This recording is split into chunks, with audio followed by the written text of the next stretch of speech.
Usa sa mga kasinatian akong i-share ninyo mga kaigsuonan, nag-process me og kinini ang possessed nga dako na babae. O niya, pagkaugma, maligo kami sa Iligan, nagkasabot kami sa among team nga magmotor lang kami. Kauban ang doktor, padulong sa Iligan, kay maligo kami. Abot na mo sa Iligan, wa pa may kaabot din sa Pulse. Gitawagan ko, brother, si mami, napusis na pod. Nga kabalo siya, brother, nga nanawag ko nimo. Kay ingon siya, ayaw panawag ni Windel kay maot nagnawong. Yawa gyud siya. So, mo nang ingon ko nga naaman mi karon diri sa Iligan, dalan niyo na sa Mother Superior sa congregation nga mo-process pod kay nami sa Iligan. Pag human ana mo anha mi diha sa inyong area. Before mi nilarga, gamotor ko, angkas na ko ang akong anak, nag-prayer for protection kami, akong gibutangan og exercise oil ang iyang agtang, ang motor, gibutangan ako, adisir mi milarga, og mora na akong nadumduman, na-iris na ang tanan. Nga naman, kay ang habog kaing lubi dito sa among giagian, naputol, unya ang dahon, misulod sa akong ligid. Og nalabay ko no mi 50 meters away. Og dayon ang akong anak did on arrival sa hospital. Wa ko'y kalibutan. Pagkaugma na ko nagkamalay. Pero, ang usa ka milagro, nga did on arrival ang akong anak, kay kadugayan nila, kuan dito sa emergency room, mibalik ang pitik sa iyang kasing-kasing.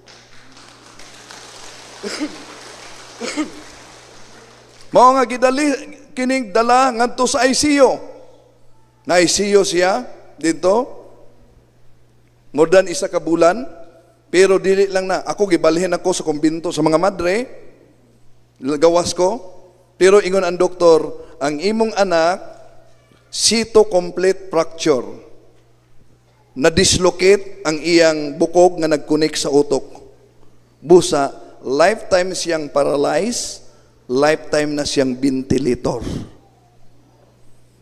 So, di siya mabuhi og walay ventilator, di siya mabuhi og di na siya kalihok. Munang ingon akong misis nga nagtrabaho sa Lasal, ingon siya nga, mundang nakagtrabaho. Kaya ako sa Catholic radio man ko, mundang nakagtrabaho, ako na lang ang magtrabaho, ikaw mo'y mabantay sa bata. Bahala o lifetime siyang paralyzed. Lifetime siyang ventilator. Ang importante nga buhi siya. Pero samtang dito ko sa kumbinto sa mga madre, nagampo ko, nagrosaryo ko, unya, naghangyo ko, Ginoo, pwede ko muhangyo. Igon man ang mga doktor nga lifetime na siyang ventilator, lifetime na siyang paralyzed. Pwede ko muhangyo. Pwedeng imo na lang siyang kuhaon. Una, before mi ni anhe, before mi na disgrasya, nakakumpisal na siya. Ikaduha, nasantalanahan na siya. Mas maayo pa, nga mobiya siya nga nakadawat og sakramento, kaysa mabuhi siya og makasala, di na makabalik nimo. So, naglosaryo ko. Di ko malimot ka na ang hitabua, nga imbis muhigna ra ko, mihayag ang pultahan. O, nakita nako og nadungog nako ang mahal na Birhen Maria, ayaw kaguol, ayuhon ko si John Paul. Ang ngalan, John Paul. Ayaw kaguol, ayuhon ko si John Paul. Wa ko mo tuo, ana. Kinsa man kong pakitaan. Ikaduha, kung mapakita siya, nganong maumampo na iyang mensahe. Kung ayuhon, ayuhon niya. Mo nang tawagan ako akong kaobang doktor dayon, mo niya ang akong namatikdan, ano na siya, kung tinuod na, milagro gyud. Ingon ang mga doctors, unom sila kabuok, operahan nila ang bata, operahan nila, pagkaugma, iuli nila ang na-dislocate nga bukog. Pero, lifetime paralyzed na siya, lifetime ventilator na siya. Mo nga, nagkuha na sa kung una-una, kung sa gyud ka itong nagpakita na ako, di ka ito yawa, nga giilad ko. Pero kung tinuod man ganito, muna akong hangyo. Nga ugma, walay operasyon mahitabo, ang bukog nga na-dislocate, mauli siyang kaugalingon. Pagkaugma, gipatawag mi sa doktor. Ingon ang doktor, walay operasyon na hitabo, ang bukog na uli siyang kaugalingon. Pero ingon ang doktor, but lifetime paralyzed na siya. Lifetime ventilator na siya. Tangtango na lang ang ventilator diha sa iyang baba ug dayon ibutang di sa liog. Wa na ko mosugot. Ngano man, lain ang akong gihangyo sa Ginoo, lain ang natubag. Oh, ay ang pagbuot mo'y matuman. So wa ko mosugot. Isa ka semana ang ventilator na tangtang na ilisan og oxygen. O ingon doktor, imposible. Lifetime ventilator ni unya na oxygen. Gipadalaan mi og tubig gikan sa Our Lady of Lourdes sa France, gamay nga tubig. Akong gipainom siya, gisulod ako sa baso, unya painom, didto nagsugod og lihok ang iyang kamot, nilihok ang iyang tiil. Ingon ang doktor, dili ni niya siya lifetime paralyzed, makalihok ning niya siya.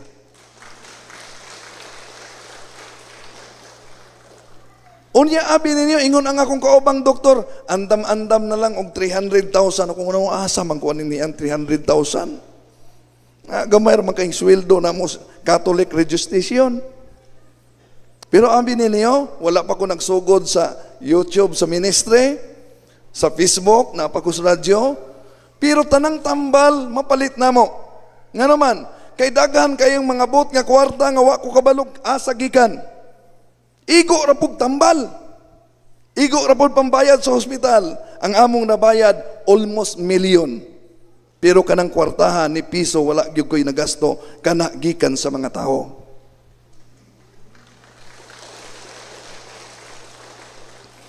Karon miingon ko sa akong misis, pila na kwarta nato diha sa ATM. Ingon siya nga, ang atong kwarta, 60,000 na lang. Ingon ko, pugong kay magpapiti pa ta. Siya kuhaan pa nato nini ag wheelchair ugma. O sige, magpalit ag wheelchair.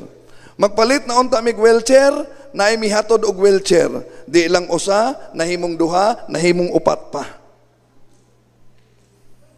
Unya, pagtuslok niya sa ATM diha sa iyang card, 60,000 unta tong nabilin, tingala siya nga ang ATM nahimo ng more than 200,000. Kay doon na po'y nagpasulod. So, muna na ang tinuod ang gingon sa Ginoo, don't be afraid. Ang bisan unsa nga mga kasakitan sa atong kinabuhi, ayaw kahadlok. Kay ang mga kasakitan sa katolikong pagtulunan, mahinungdanon kini. Dunay tulo ka level sa kasakitan. Una, purgative suffering. Yang atong kasakitan, mubayad sa atong pag-anto sa purgatorio. Dinhi pasyota. Kung kining kasakitan nato, dinhi sa atong kinabuhi, ihalad nato sa Dios, mutungtong nang naa siya. Unitive suffering. O kung ma-unite nato na sa Dios, mahulog ng redemptive suffering. Purgative, unitive, unredemptive. Muna nga, kanunay nang gibalik-balik, don't be afraid. Pero sa katapusan, mga kaigsuunan, mao lang niya. Dunay duha kahigayon o duha kamatang ang kasakitan. This kalibutan. To suffer without Christ, to suffer with Christ. Mao nga, utrohon ako, ang atong pagtuo, dapat ihiusa nato o moabot unta sa tukmang kahibalo. Di nato sagulan og mga tuo-tuo, superstitious beliefs, kay kana mao ang agianan sa demonyo. Sa katapusan, ang demonyo murag irong buang nga gihiktan. Pwedeng mo paghot, pwedeng mo paak, dili basta-bastang makapaak, kay duna siya hikot. Apan pwede kang mapaakan kung ikaw mismo ang muduol siniktan. Mao nga rosaryo gyud, together with the family, si St. Louis de Montfort, praying the rosary alone is effective, but praying the rosary together with the family is very effective because it is an army attacking to the demons. Daghang salamat, maayong hapon. O Maria.